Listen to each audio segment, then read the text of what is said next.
हुनु पर्यो भन्दाखेरि मान्छे हँसाउने जोक हुनु पर्यो। जस्तै कस्तो जोक हुनु पर्यो यस्तो, एउटा देशमा एउटा ठाउँमा एकजना बुढो मान्छे थियो अरे है, एकदमै बुढो मान्छे थियो अरे। त्यो केही काम गर्न नसक्ने यताउता यति बुढो थियो कि अरे, लास्टै बुढो मान्छे थियो अरे।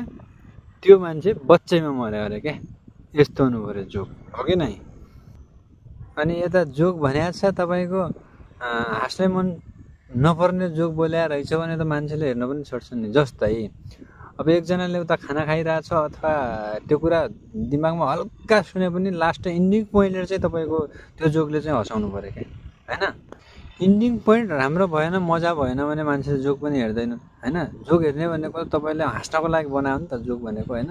त्यही भएर जोक चाहिँ कस्तो हुनुपर्छ भन्दाखेरि मान्छेले सुन्दा पनि ओहो यो चाहिँ छ है, यसमा केही न केही चिज चाहिँ छ है भन्ने टाइपको एउटा जोक, कमेडी, होइन? जेसुकै होस् एकदम मान्छेले हेर्न लायक, ओहो यो जोक चाहिँ रहेछ है, राम्रो रहेछ यार यो जोक चाहिँ, फेरि पनि सुनोस्, फेरि अर्को पनि हाल्थ्यो कि मान्छे भन्ने टाइपको हुनु पर्यो क्या।